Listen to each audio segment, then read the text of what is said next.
It's 7 o'clock on Tuesday, the 9th of April. Preparations are being made for Lady Thatcher's funeral, which is expected to be held next week with full military honours. The government is consulting the public on controversial plans to cut the criminal legal aid budget in England and Wales. Tired scientists are warning that transatlantic flights could get a lot bumpier in the coming decades because of climate change. The BBC News comes from Carolyn Brown. Lady Thatcher's body has been moved from the Ritz Hotel in London, where she died yesterday following a stroke at the age of 87. An undertaker's van was escorted by police to an undisclosed location in readiness for her funeral at St Paul's Cathedral, which is expected to take place next week. It will be held with full military honours, the same status as that given to the Queen Mother. Politicians from the Commons and the Lords are preparing to debate the legacy of Britain's longest-serving Prime Minister of the 20th century. Both Houses of Parliament are being recalled tomorrow. Here's our Deputy Political Editor, James Landale. Today, Westminster will draw breath as first thoughts on Lady Thatcher's death give way to more considered analysis of an extraordinary life in politics. Campaigning for the local elections is on hold as the party leaders stay in London to prepare for tomorrow's recall of Parliament. There will be tributes, of course, but all sides are expecting a genuine debate too, as MPs and peers put forward their conflicting views of her legacy on Britain and the world. In the early hours of this morning, a silver undertaker's van left the Ritz Hotel in London, where Lady Thatcher died. It headed for an undisclosed location, accompanied by an escort of police motorcycles. Preparations will now continue for the funeral, expected in the middle of next week, involving a procession from the Palace of Westminster to St Paul's Cathedral. In line with the wishes of her family, Lady Thatcher will be given a ceremonial funeral with military honours, not a full state funeral, as some Conservative MPs hoped for. The first volume of her authorised biography will be published immediately after the funeral. There's been further world reaction to the death of Lady Thatcher, reflecting her divisiveness as a political figure. The African National Congress in South Africa said she'd been out of touch with the British people when she described the ANC as a terrorist organisation.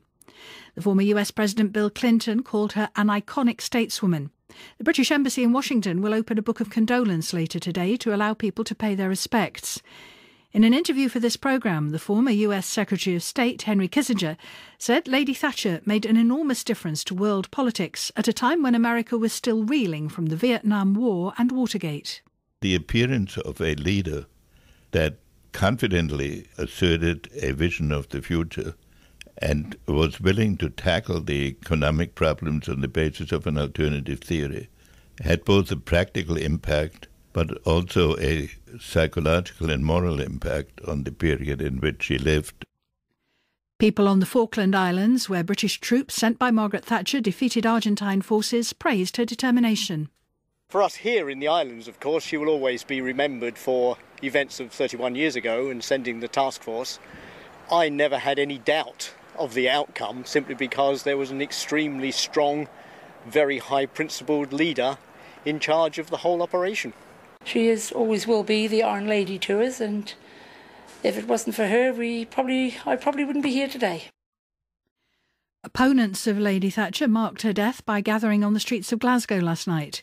The city was once a focus for demonstrations against the community charge or poll tax. About 100 people also held an impromptu street party in Brixton in South London, where there were riots in 1981. Some explained why they were there.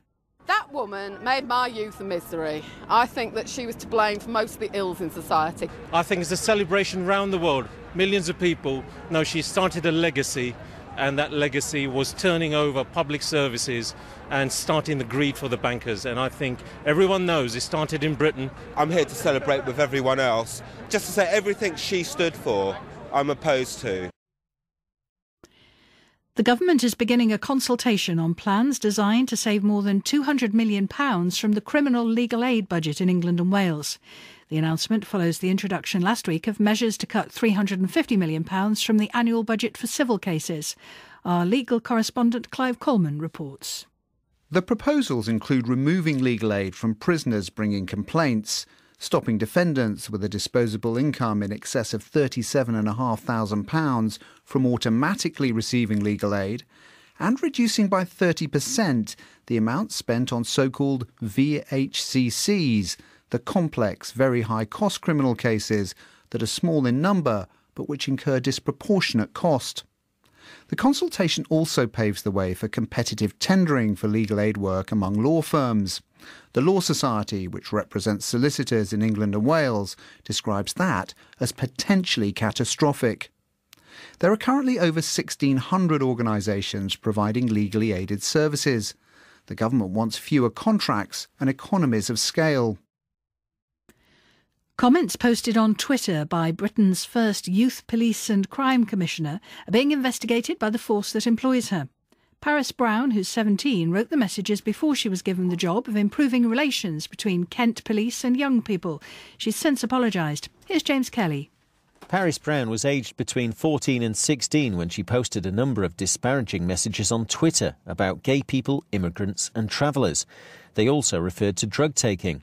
She subsequently deleted the account and apologised for any offence caused, insisting that she was neither homophobic nor racist and was against the taking of drugs.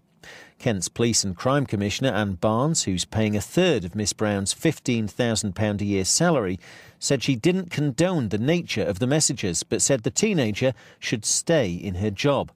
However, following complaints from members of the public, Kent Police say they're now investigating whether any offences have been committed.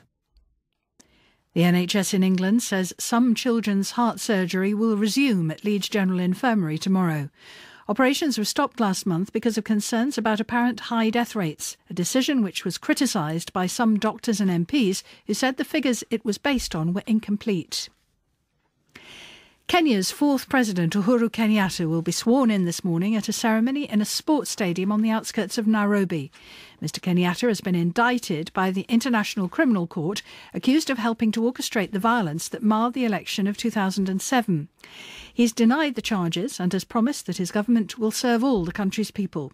From Nairobi, Gabriel Gatehouse reports. When Uhuru Kenyatta takes the oath of office, it'll be both a new beginning and a continuation of the past.